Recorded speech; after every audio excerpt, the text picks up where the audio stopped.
আসসালামু আলাইকুম রহমতুল্লাহি বরকাতু। আজকে বেশ কিছুদিন পর আমরা আরও নতুন একটা রেসিপি নিয়ে আসলাম, তা হলো মাকরোনা বারসমাল। তো আমরা কীভাবে মাকরোনা বারসমাল বানাবো দেখেন। আমরা মাকরোনা বারসমাল বানানোর জন্য ফার্স্টে আমরা এখানে যে এক প্যাকেট মাকরোনা আমরা সিদ্ধ করে নিয়েছি, পাস্তা যেটাকে বলা হয় বাংলাদেশে পাস্তা, ওটা আমরা সিদ্ধ করছি। আর এখানে আমাদের মুরগি, আলু, গাজর, কুচা সব কিছু মিলে আমরা সবজি তৈরি করছি দেখেন। আর এখানে আছে আমাদের সস, এখানে আছে 1 লিটার দুধ, আর আধা কাপ ময়দা, স্বাদ মতো লবণ, সামান্য একটু চিনি। এটা হচ্ছে আমাদের সস। তো আমার সাথে থাকুন, ইনশাল্লাহ দেখতে থাকুন মাকরোনা বারসমাল। আসসালামু আলাইকুম। তো আমরা সসের সাথে মাকরোনা সিদ্ধ করা এটা আমরা মিক্স করে নিয়েছি দেখেন। মাশাআল্লাহ, আমাদের কি একটা আমরা সস দিয়েছি এখানে, সসের সাথে মাকরোনা বারসমাল দিয়ে দিছি। তো আমাদের সাথে থাকুন, দেখতে থাকুন।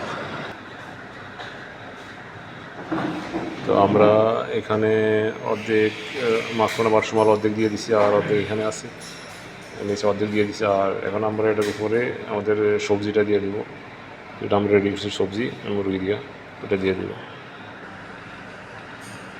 আমরা উপরে সবজিগুলো দিয়ে দিছি। এখন মাকরোনা বারসমাল বাকিগুলো আমরা এটার উপরে দিয়ে দিব, সাথে থাকুন। আমরা মাকরোনা বারসমাল আর একটা লায়ার উপরে দিয়ে দিয়েছি। এখন মাকরোনা বারসমাল দেওয়া শেষ, এখন আমরা দিয়ে দিব জবন মোজারেলা। আমরা উপরে জবন মোজারেলা দিয়ে দিছি দেখেন। আমার এখানে একটা প্যাকেট আছে জবন মোজারেলা, এই জবন মোজারেলা, এই প্যাকেটটা আমরা খুব সম্পূর্ণ উপরে দিয়ে দিচ্ছি। এখন আমরা 10 মিনিটের জন্য আবার হিট দেবো।